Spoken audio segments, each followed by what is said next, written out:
kwa neema yako juu yetu na kibali ambacho tumepata siku ya leo kuja katika maskani yako na wakati ambapo ni wa kujifundisha neno lako. Tunaomba Roho wako Mtakatifu awe ndiye mwalimu wa kweli, atufundishe siri za ufalme wako ili tuweze kuijua imani yetu na tuweze kuitetea imani yetu. Saidia kila mmoja wetu, tupatie ufungue masikio ya rohoni, tupokee kutoka kwako. Na ni katika jina la Yesu Kristo tunaomba na kushukuru, na zote tuseme amina. Amen. Amen. Tunaweza kaa chini. Asante kwa Mungu wetu jinsi ambavyo amekuwa akitupeleka aste kulifahamu neno. Na siku ya leo tumeingia katika kitabu cha Warumi, waraka wa Warumi ambao uliandikwa na Paulo, ambapo tunafahamu ya kwamba yeye alikuwa anaweka misingi ya Kikristo kwa ile kanisa la Kirumi na kuwafundisha theolojia ya Kikristo waweze kufahamu wokovu ni nini na waweze kujua kuitetea imani yao. Na mlango huu wa 3 watu wengi hawauelewi kwa sababu ya maneno ambayo yanaongea ya undani sana, na nikasema ya kwamba ili tuweze kuelewa kwanza nitatanguliza kwa nini Paulo anasema maneno haya. Kitu cha kwanza, yeye anataka defend God's judgment upon human beings. Anataka defend, aonyeshe ya kwamba judgment ya Mungu ni ya haki kwa watu wote. Na anaposema hivyo, kuna imani, na ilikuwa inajulikana ya kwamba Wayahudi ni watu wa Mungu, ya kwamba wao ni watu wa Mungu, wana wa Israeli, na they were the unwalkables, untouchables, na wamekuwa hivyo mpaka wa sasa. Nataka niweze kuelewa kwa nini Paulo anasema kile anachosema katika Warumi mlango wa 3. Na hata siku ya leo tunafahamu kuna vita vinaendelea kule, na ukweli ni kwamba kale ni kanchi kadogo sana kanaitwa Israeli. Mpaka wakati mmoja kuna viongozi walikuwa wanasema ya kwamba kapigwa kabisa na katolewa katika ramani, katika mambo ya ulimwengu, lakini haiwezekani, kwa sababu taifa la Israeli ni taifa la Mungu, ni watu wa Mungu, ni watu wa ahadi ambao Mungu alifanya na Ibrahimu, na hao watu ndio Mungu alitumia kuonyesha ama kuelekeza kwake Yesu Kristo ambaye ametuokoa. Hao watu ndio Mungu alitumia wamkatae Yesu, na ndio sisi tupate kuwa grafted in. Okay?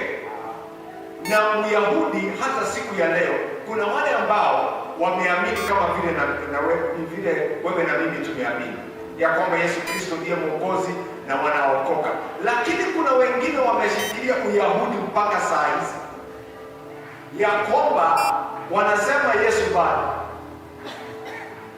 hajakuja, lakini ukweli ni kwamba wao wanangoja Yesu kuja kama mfalme. But I also want to remind you that the second coming of Jesus, he will come back as a king. So there is still hope for them. Maana wanangojea aje kama mfalme. Wanasema Yesu si wa kuzaliwa vile ambavyo alizaliwa hapa na Maria. He will come from heaven as a king. And that is the second coming of Christ. Na wanaamini na wanashikilia. Hebu nikuambie Myahudi ni nani? Myahudi, Mungu alisema, alimwambia Ibrahim, all the nations of the earth shall be blessed because of you. Akamwahidi Ibrahimu mambo hayo. Na ukweli ni kwamba ni wakati ambao wanatumia smartphone. Una simu ya smartphone? Smartphone? Okay, asante. Unaingia kwa Gmail. Hiyo smartphone huwezi ukaitumia bila Gmail. Asante. Huwezi tumia bila Google. huwezi tumia bila Kristo. Hiyo ni kazi ya Myahudi. So you are blessed because of Abraham. Hizo ahadi zinatimia. Unatumia na hiyo simu na ujui ya kwamba unatumia Myahudi amekuwezesha. Okay, ni nchi gani ambayo tunaweza sema ya kwamba ni nchi na nguvu zaidi katika ulimwengu? Nasema na Marekani. Lakini Amerika haiko Israeli. But I'll tell you that the largest portion, the greatest percentage of the running of the economy of America is imepustiwa na Myahudi. Okay? Ujue hivyo. Na hata sasa wakati ambapo vita vinaendelea mahali pale, ukweli ni kwamba that's prophecy. Na ukweli ni kwamba Israel watashinda vita. Hatimaye watashinda vita. Watashinda. Na Mungu atawapigania. Ukisoma I think it's in Isaiah chapter number 49, if it is not 39. Utasikia vile ambavyo Mungu ameahidi. Whatever is happening now, kile ambacho Mungu alisema. Akasema ya kwamba atawapigania watu wake. Na hii kuwapigania haitakuwa ni hiyo mambo ya missiles na hizo vitu zingine. Hizo zitafanyika ndio. But God is going to use what we call catastrophes. Yes. Yeah. Vitu ambavyo kama mafuriko ya maji, tetemeko la ardhi. Niliona Iran wakiwa wamepigwa hivyo, tena kulikuwa na tetemeko ya ardhi. Sijui kama mlijua hivyo. Wamepigwa na mabomu.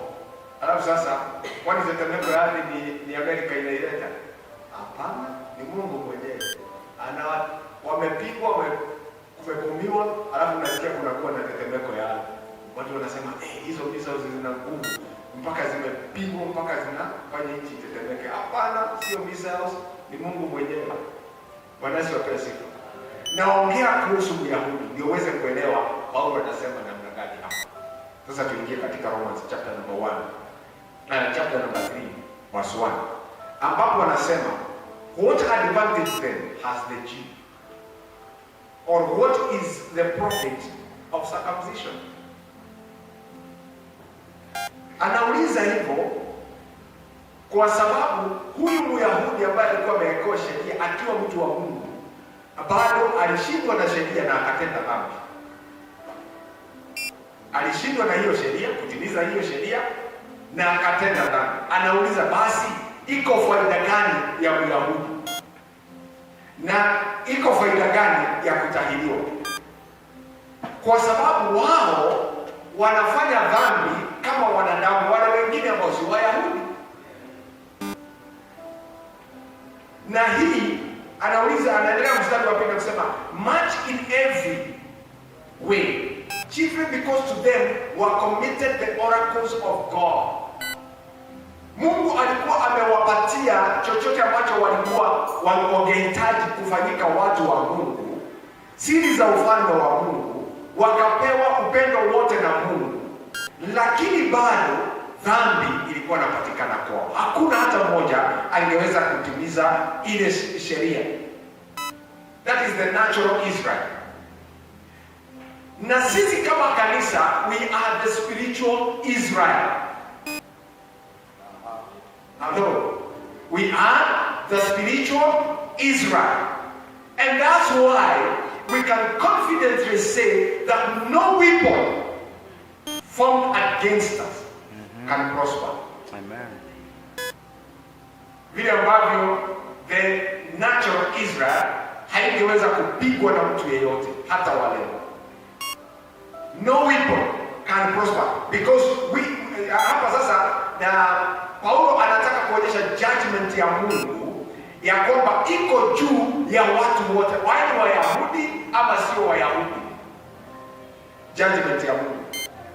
Na hata siku moja nilisema kwamba kwa sababu hawa ni watu wa Mungu, na ukisoma maandiko vizuri unasikia kwamba hakuna Myahudi hata mmoja atapotea, atakayepotea. Hakuna hata mmoja. Na hapo ndio sababu utapata kwa nini Paulo hapo chini anasema jambo ambalo utaliona. Much in every way, chiefly because to them were committed the oracles of God. For what if some did not believe? Will their unbelief make the faithfulness of God without effect? Anamaanisha hivi, kama miongoni mwa Wayahudi kuna wale ambao walioamini, wale ambao hawajaamini, je, uaminifu wa Mungu kwa kutekeleza hukumu yake itakuwa haina maana? Kwa sababu Wayahudi ni watu wa Mungu, lakini baadhi yao kuna wale ambao wameamini. Na kama ni watu wa Mungu, kwani haikutakuwa na judgment kwa sababu ya wale Wayahudi ambao hawaamini? Anataka kutuonyesha ya kwamba hukumu ya Mungu, ingawaje Wanaisraeli ni watu wake, hukumu ya Mungu ingali inasimama kwa watu wote, wale Wayahudi na ama wale ni watu wa mataifa. Certainly not in verse number 4. Indeed, let God be true, but every man a liar. Mungu abaki kuwa mwaminifu na mwanadamu yeyote mdanganyifu, kwa sababu hata yeye mwenyewe mwanadamu hujidanganya yeye mwenyewe. Wayahudi walikuwa wamechukua hiyo nafasi ya kuona ya kwamba wao wanafaa kuliko wale watu wengine. Ndio wanafaa, lakini katika hukumu ya Mungu kila mwanadamu ni sawa. Hapo swali kwa wale ambao ni wasomi wa Biblia watauliza, je, na kwa nini basi inasemekana kwamba Wayahudi hatapotea? Ndio tutaangalia. As it is written, that you may be justified in your words and may overcome when you are judged. Verse number 5. But if our unrighteousness demonstrates the righteousness of God, what shall we say? Is God unjust who inflicts wrath? Hapo anasema, I speak as a man. Certainly not. For them, how will God judge the world? Myahudi, judgment yake ulisikiliza vizuri kabisa, wale ambao hawajaamini, kwa sababu kuna wao na Wakristo ambaye wameokoka lakini ni Wakristo baridi. Hukumu yao iko. Maana Mkristo baridi, ukweli ni kwamba hatapotea. Yule Mkristo baridi hatapotea. Na sisemi hivyo ndio uwe baridi.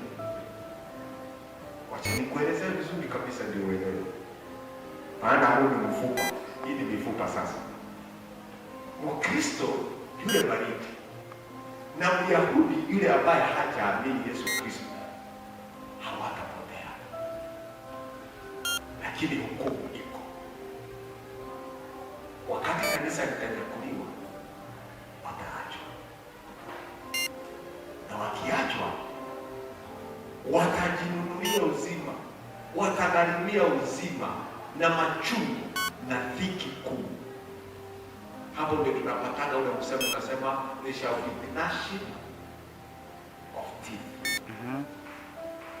Okay? Moja tutafundisha mambo ya rapture, ni nani atakayeenda na nani atakayeachwa. Kwa hivyo, tafuta usiwe Mkristo baridi.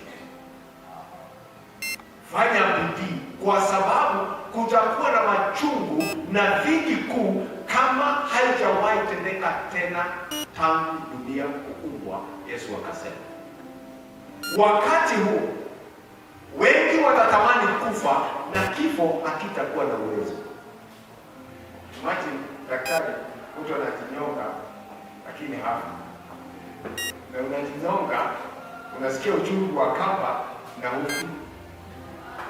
Haufi.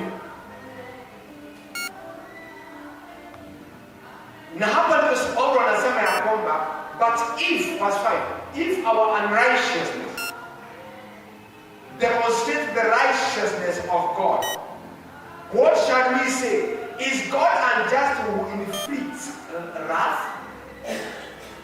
Because he's going to inflict wrath. Then he says, I speak as a man. Why was so Paul defending his speaking? Mpaka anasema hapa sio kama Mungu, anaongea kama mwanadamu. Ni kwa sababu hataki kuweka hukumu juu ya Uyahudi. Halo, yule Myahudi anayeishi hapa, hata mimi leo naongea kama mwanadamu. Yule Myahudi anaishi siku ya leo, sio wa kulaaniwa na vinywa vyetu. They are so special before God, ya kwamba hata Paulo anasema mimi naongea kama mwanadamu. The Jews are so special to God that if you pray for Israel today, you have peace. Ombea Israeli, unapoombea Israeli unakuwa na amani. Na kubarikiwa ni wale ambao wanaombea taifa hilo la Mungu. Kubarikiwa ni wale wanabariki watu wa Mungu. And we being the spiritual Israel, blessed is the one who prays for another. Hello? Na wakati ninapotazama mtu ambaye anasema nimeokoka, nimesamehewa dhambi, ninajua kwamba that child of God is so special before the eyes of God because he's a member of the spiritual Israel. Amen. Ni mtu wa maana sana. Hata ikiwa anashindwa kuja kwa maombi, hata ikiwa anashindwa kuja kwa ushirika, ingawaje ninamhurumia asipatwe na dhiki kuu wakati kanisa litakapochaguliwa. Ninamhurumia asiingie katika hukumu ya Mungu, kwa sababu Mkristo huyo ambaye ni mdhaifu, Myahudi huyo ambaye hajaamini Yesu Kristo, hao ndio watakaofanya Mungu atoe hukumu katika haki. Let me show you how. Kwa sababu hukumu itaanza kwanza kwa nyumba ya Mungu. Okay? Watahukumiwa kwanza wale ambao wanasema wameokoka, watahukumiwa kwanza wale ambao ni Wayahudi. Ili hukumu yao ikishamalizika during the time of tribulation, then God can judge the world. Hello? And therefore, we shall say that our God is just in judgment. Yeye ni wa haki katika kutoa hukumu. Nielewa sasa? Yes. Yeye atahesabiwa kuwa Mungu wa haki anapotoa hukumu katika ulimwengu. Na ndiposa watu tunasema ya kwamba hata wewe Mkristo, na hii maneno huwa tunayataja sana wakati ambapo tunaposhiriki meza ya Bwana. Tunasema ya kwamba ukijihukumu hautahukumiwa.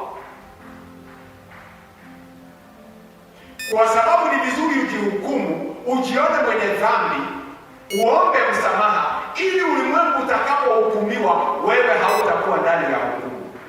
Because our God is very just. Lazima hukumu yake ifanye kazi. Tusifike mbinguni useme wewe Mungu ulipendelea Myahudi hata hukumu. Wewe Mungu ulipendelea Wakristo wale wadhaifu na ninaona huko mbinguni. Ulipendelea wale Wakristo hawaombaji, wale ambao wale fugufugu na ninawaona huko mbinguni. Mbona ninaona ulimwengu na lakini kila mtu akapitia kwa hukumu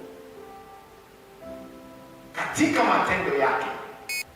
Ule udhaifu wa Mkristo ambapo kila wakati anaambiwa Mkristo anaambiwa badilika na habadiliki.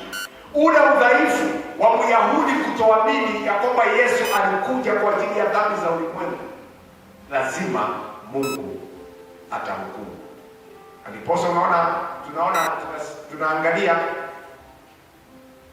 Paulo anasema certainly not, for then how will God judge the world if he does not judge the Jews and the fugufugu Christians. Verse 7, for if the truth of God has increased through my life to his glory, why am I also still judged as a sinner? The truth of God Na Myahudi alikuwa na wale ambao Wayahudi walikuwa wanatenda dhambi, walikuwa naishi uongo, they were living a lie. That physical Israel. Na sisi as the spiritual Israel, we also see a warning here. We should not live a lie. Hello? We should not live a lie. Listen to this. For if the truth of God has increased through my life to his glory. What is Paul saying here? Ni kana kwamba wale Wayahudi, Mungu alikuwa anajulikana kupitia Wayahudi, ingawaje walikuwa naishi katika uongo. Walikuwa naishi maisha ambayo pia inaonekana dhambi ndani yao. Lakini hata hivyo Mungu alikuwa anaonekana.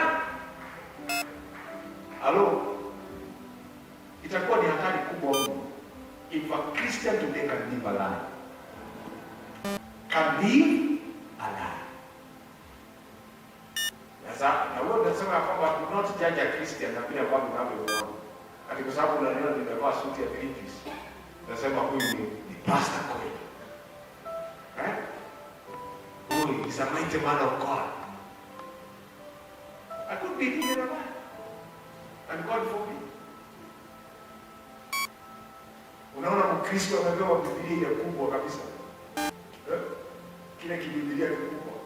Na pengine maisha yake ni maisha maovu. Lakini hata hivyo anapoonekana kuna watu ambao wanaamini Injili. Hivyo ndio Paulo anasema. Kuna watu wanaamini Injili. Hata wahubiri. Na ndiposa tunasema ya kwamba usiseme ya kwamba wale watu wanaenda kwa ile makanisa, wengine wanapigwa makofi, wengine wanapewa miujiza ya uongo na tunajua kabisa ni ya uongo. Lakini unaona watu wakiokoka. They are living a lie as preachers, but people are receiving Christ. Hello? Hata mtu akija hapa kanisani akwambia aliyokokea wapi? Kwa uhuru. Wewe usijali, yeye aliokoka. Hata kama kile ambacho kina huo mhubiri hauoni ukweli. Kwa sababu there is a possibility for a preacher to live a lie, but people see God. That's what Paul is saying. Sio kama tunaelewa. Najua ndio huyu mtu mifupa hapa tunakuza mifupa kidogo. Tunakuza mifupa. Ezekiel, a person can live a lie. But God can manifest it through that person, even though he's living a lie. I know of a person, a friend of mine, who was not born again, but he preached, and some sisters came to Christ. Alihubiri akiwa living a lie. Kawaambia hajaokoka. Mpaka sasa akaniuliza, sasa tutafanyaje? Hawataka kuokoka. Wanataka kufanya nini? Kuokoka. Lakini alikuwa anawafuata wasichana mtoni kwa sababu anataka wasichana. Akaona ni ile nzuri ni kujifanya mtu wa Mungu. Akahubiri. Wanataka kuokoka. Thank God that today is about a Christian. Mtu anaweza ishi uongo lakini Mungu adhihirishwe. Na hivyo ndivyo Israeli walikuwa. Wakaishi uongo. But through them we have received Christ. Because the scripture says that he came to his own, but his own never received him. Wakamkataa. Na hapo sasa ndio neema ikatushukia, tukawa grafted in. So by them living that lie, God was manifest. Nafikiri tumeelewa sasa. For if the truth of God has increased through my lie to his glory, why am I also still judged as a sinner? Kwa nini basi nao wahukumiwe hata kama Mungu ameonekana? Unapata ya kwamba mhubiri kama huyo mhubiri wa uongo na watu wanaokoka, mbona huyo mhubiri hukumiwe na watu wanaokoka? Hivyo ndio Paulo anauliza. ahukumiwe. And why not say, verse 8, why not say, let us do evil, that good may come? As we as slanderers reported, and as some affirm that we say, and some affirm what we say, that we say, their condemnation is just. Anasema hivi, kama hivyo ndivyo itakavyokuwa, basi mtu afanye aishi vile anataka. Kama Myahudi angetenda dhambi na Mungu ajulikane, kama mtu ambaye hajaokoka anahubiri injili na watu wanaokoka, si basi tukae vile mtu anataka? Ndio hayo mazuri yakuje, kwa sababu mazuri yanakuja hata tukiishi vile tunataka. Lakini anamalizia kwa kusema their condemnation is just. Kuhukumiwa kwao itakuwa ni haki. Halo, kuhukumiwa kwa yeyote ambaye anaishi uongo kutakuwa ni haki. What is it? Haya. Verse number 8. Sasa ameonyesha kwamba hukumu ya Mungu ni ya haki, na ni ya haki kwa watu wote. Awe ni Myahudi, awe ni mtu wa Yunani, mtu wa mataifa, haki ya Mungu iko kwa watu wote. Hata wao ambao naita ni watu wake, hukumu ya Mungu ingali iko. Verse number 9, sasa anataka kuonyesha yote, kila mtu, hata huyo Myahudi, hata watu wa Mungu, all have sinned. What then? Are we better than they? Not at all. For we have previously charged both the Jews and the Greeks that they are all under sin. Every man, every woman is under sin. We are sinners by nature. Bible study, maombi huanza saa 2 kamili. God bless us. License to behave the way you want to behave. Ati unaishi vile ambavyo unavyotaka. Anasema, as it is written, verse 10. Now, Paul wants to introduce Christ and talk about Christ who he is to us, because everybody is a sinner. Then as it is written, there is none righteous, no, not one.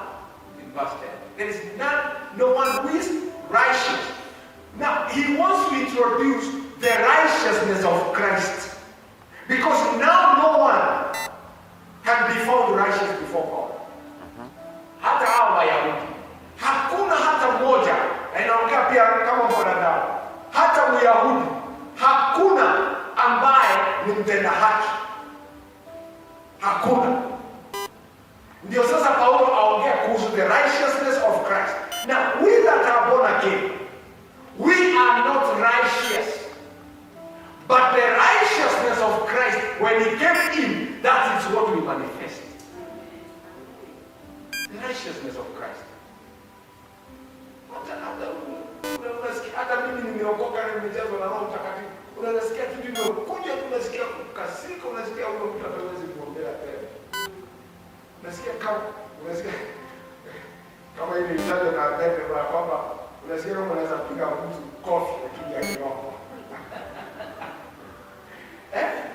Unasikia vibaya. Na hiyo kusikia vibaya si ni chuki. But now the righteousness of Christ manifests. Nakwambia wewe tu, maana umekosea, umechukia, na yule ambaye anachukia ni muuaji. Naambia Mungu nisamehe, nisimwage damu yote. Paul is introducing now Christ to everybody, because everybody is a sinner. He's saying that no one does righteousness, because now in him he wants to tell them that the righteousness in us is from Christ. Verse 11. There is no one who understands. There is no one who seeks after God. Now, you want to introduce understanding God and the prayer. There is no one who understands. Now, this is a man who was converted not out of sin. He was a Jew. a very devoted Jew. Aliokolewa, hakuwa mwenye dhambi Paulo, lakini aliokolewa akabadilishwa. Alikuwa na bidii ya Mungu, hata akienda kusaliti kanisa. Unajua tunafikiria kusaliti kanisa Paulo alikuwa anapenda dhambi. Hapana, alikuwa anamtumikia Mungu na bidii ya Mungu. Alikuwa anashindwa ni nani hawa wanaokuja na injili ile na maneno ililetwa na kijana hapa juzi, na kila mtu anamfuata, anaharibu dini ya Kiyahudi, na Mafarisayo na wale wengine wamenyamaza. What are you doing? Anaenda kwa mkubwa anasema, nipatie barua niende nikawamalize, niwamalize, tubaki Wayahudi peke yao. Anapewa barua na andikiwa barua, anaenda kuwaua. Wengine wanashikwa na kuteswa, na alikuwa ni mtu wako na sei, maana yeye mwenyewe sio mwenyewe alikuwa na wakamata, sio yeye mwenyewe alikuwa na waua. Alikuwa anawaambia, kamateni hapa, pigeni hawa mama. Hiyo ndio ilikuwa kazi yake, na alikuwa na bidii ya Mungu. That's why I say there is no one who understands. Alikuwa anamtumikia Mungu pasipo ufahamu. But when he encountered Christ and Christ came in him, now he is serving with understanding. Was transformed, and now he is serving with understanding. Anataka kuonyesha ya kwamba iti ni Kristo, sio kitu kingine. Mimi Paulo sikuwa kwa understanding kumtumikia Mungu, nilikuwa na bidii kuliko Wayahudi wote. Ni kweli, kwa sababu kuna Myahudi ambaye amejitoa kufanya. Lakini Paulo anasema nipewe barua nivuke hii mpaka yote, niende niwapate katika hiyo sehemu ambayo nasikia wana ushirika huko, nitawamaliza wote. Bidii alikuwa na, anabeba mabarua, akawa converted. Sasa anaandika barua. Hallelujah. Anaandika barua. Now he's serving with understanding. And wanasema there is none who seeks after God. When Christ comes in us, we become God seekers. We become prayerful. We become prayerful. What do about me? Mimi sijui nini tunaweza fanya bila maombi wa jamii. Sijui nini tunaweza fanya bila maombi. Ama unajua kitu ambacho tunaweza fanya bila maombi. Mimi naonaga, mimi ninaomba. Hata wale watu wa Mungu ambao hawajaokoka, kila mtu wako huko. Wale kila mtu wako kwa sababu ya maombi. Mimi ninaona kama sio maombi hawangekuwa. Kumbuka sina wakati naombea mtaa wa Kayo. Wakati naombea mtaa wa Komara. Hiyo maombi yako inaweza kusukuma miaka mingine 5, ingine 10. Wengine huko unavuka barabara bila kuangalia magari. Jua mbele na hakuna gari inaongoka. Jua maombi. Well, ninaona kwamba now Paul says there is none who understands, because he served God without understanding. And then he says there is no one who seeks after God. Hakuna mtu ambaye ni mwombezi. Lango ya kwamba wakati walikuwa wanafanya hii, Wayahudi walikuwa mbali sana na Mungu. Alikuwa anaongea kuhusu hii. There is no one who understands. There is no one who seeks after God. They, verse number 12, they have all turned aside. They have together become unprofitable. Verse number 12. They have all turned aside. They have altogether become unprofitable. Now, before you got born again, ulikuwa naenda hivi, ukielekea kwenye ziwa la moto. Kila siku naamka, unafikiria ulikuwa unafikiria unaenda job, unaenda kibarua, lakini unaenda kwa ziwa la moto.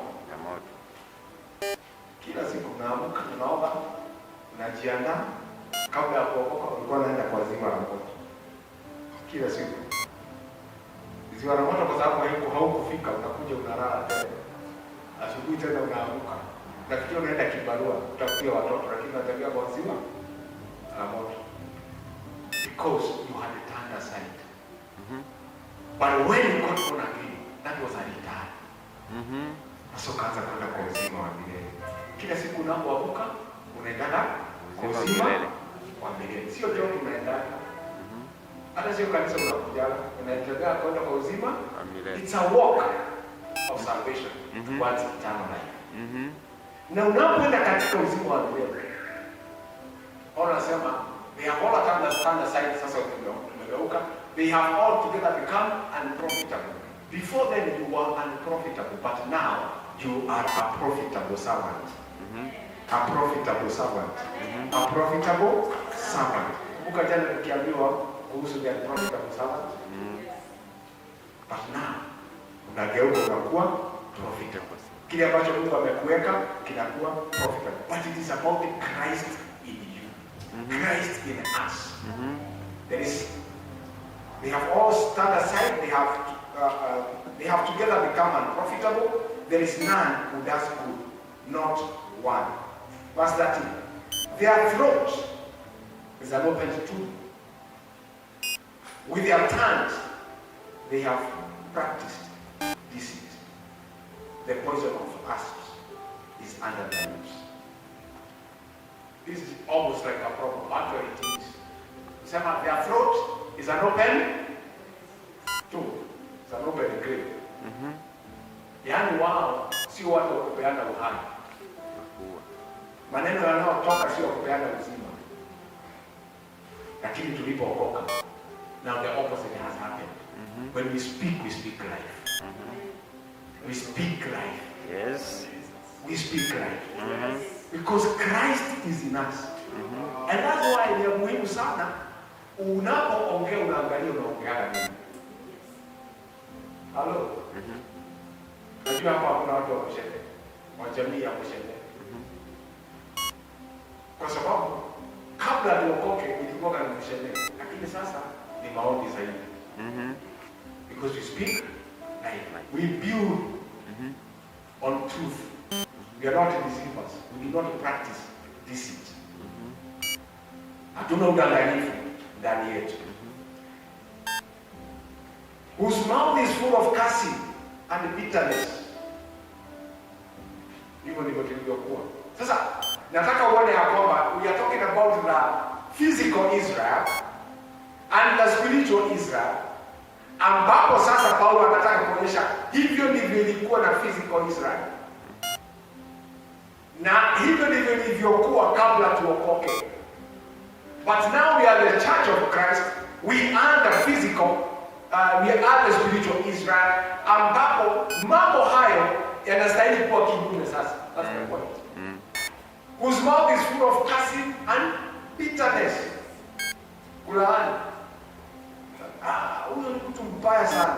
Huyo ni mtu mbaya kabisa. Wapendo. Hakuna mtu mbaya. Hakuna binadamu mbaya. Ukitaka kuishi maisha ya ushindi katika Ukristo, hakuna mtu mbaya. Unasikia? Hakuna mtu mbaya. Kile kinakuwa kibaya ni kutoelewa vile ambavyo inasaidia katika uzuri. Ukiona mtu ambaye ni mwizi anaiba kwa sababu hajaingia katika kufahamu kilicho kizuri. Anafikiria kuiba ndio kuzuri, ndio asaidike. Lakini ukimuonyesha kwamba kuiba sio suluhu, sio njia nzuri, Kristo ndiye mwisho, aingie katika uzuri wa Kristo, huyo mtu anabadilika. Hakuna mtu mbaya. Usilaani mtu kiumbe cha Mungu. Hakuna. Hata kama aliiba simu yako jana, sio mbaya. Don't curse. Wapigwe wanaiba simu. Wauawe. No. Bitterness na kasi. Tunaongea? Yes. Tunajiweka kwa kipimo. Hakuna mtu mbaya. Hata huyo mke wako hakuna mtu mbaya. Huyo mume wako sio mbaya, usimlaani. Pray for them. Ukitaka kuishi maisha ambayo ni ya Ukristo na iko na ushindi, lazima uwe kinyume yake. Whose mouth is full of gossip and bitterness, uwe kinyume. Maana hiyo ndio Paulo anasema hivyo ndivyo walivyo. Verse 15, their feet are swift to shed blood. Hiyo kitu tunaiona. Siku hizi kumekuwa na mauaji mingi sana. Mtu tu anaona tu mama yake mzazi amemwambia huku hautakaliwa shamba. Wewe ukatafuta hapo ulinunua. Anakuja usiku akiwa mlevi anamtia mama yake shoka. Ndio mama akufe achukue shamba. Hiyo mambo inatendeka. Si ndio tunaona hizo kwa news. Unaona hii? Unaona mambo kama haya.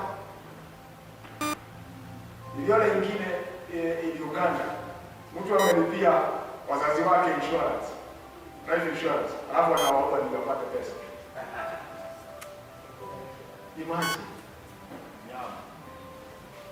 Na tunapoongea kuhusu kushed blood, unapata msichana amepata mimba hapo kwa anataka, anasema ni bahati mbaya, lakini sio bahati mbaya, ni choice. Anapata mimba, kitu cha kwanza anafikiria ni kutoa hiyo mimba. Swift kushed blood. Sisi sio blood shedders. Amen. Verse 16, destruction and misery and their ways, and the way of peace they have not known. And there is no fear of God before their eyes. Tunastahili kuwa kinyume ya hayo mambo kabisa.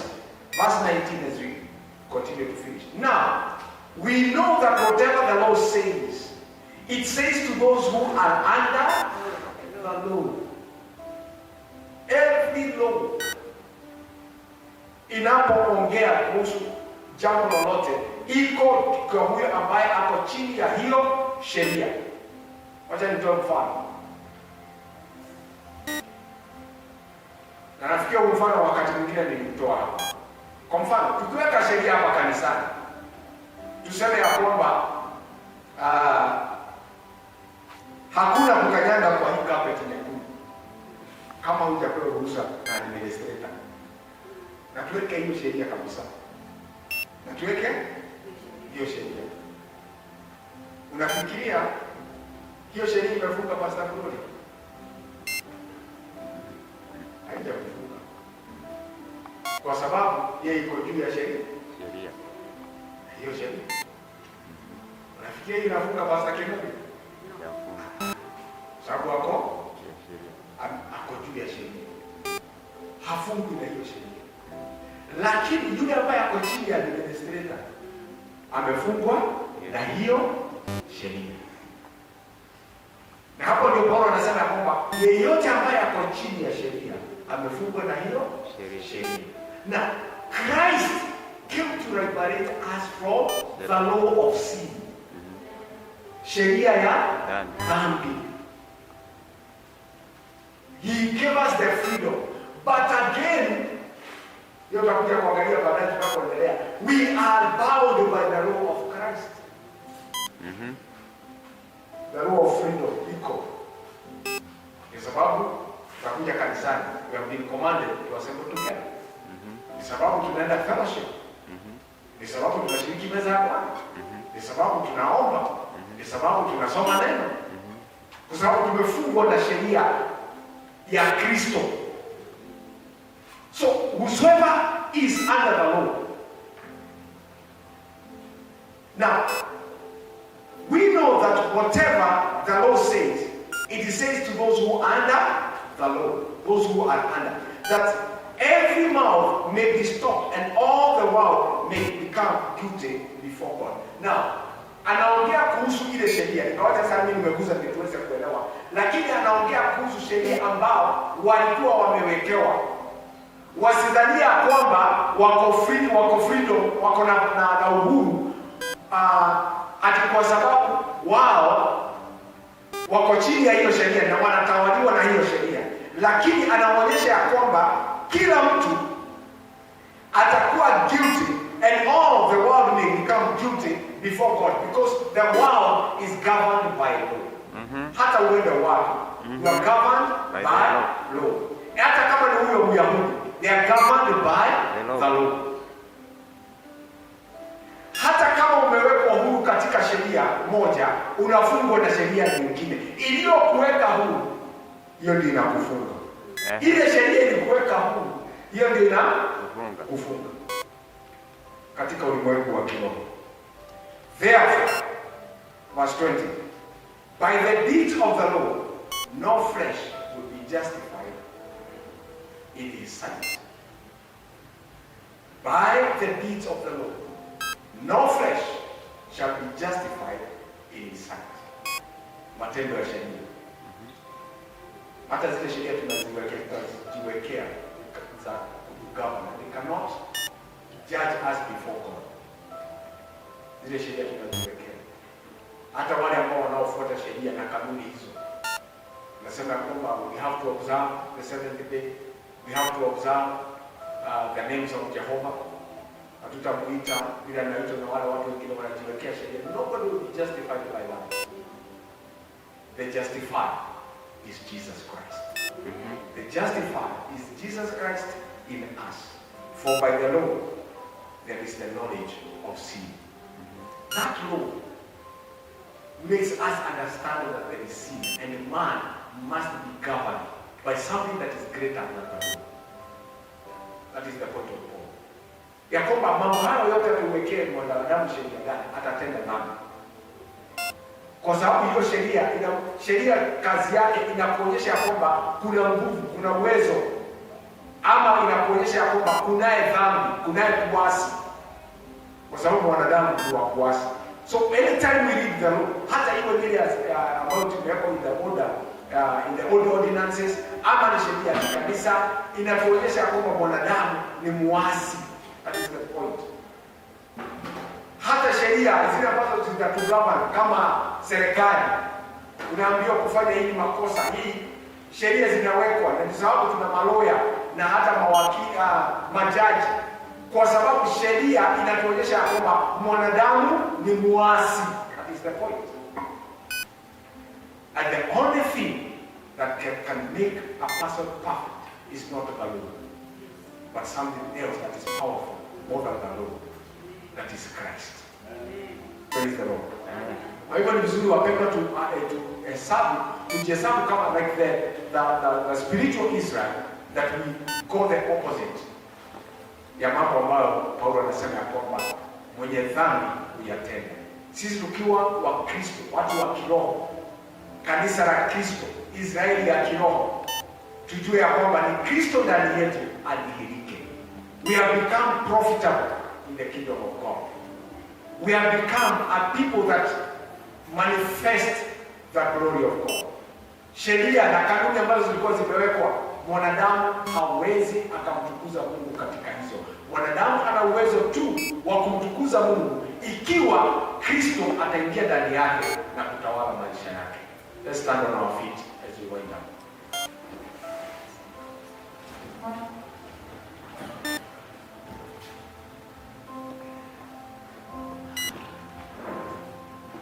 Tumeonyeshwa kwamba sisi wote ni wenye dhambi na hakuna ambaye ni mwenye haki pasipokuwa na haki ya Kristo.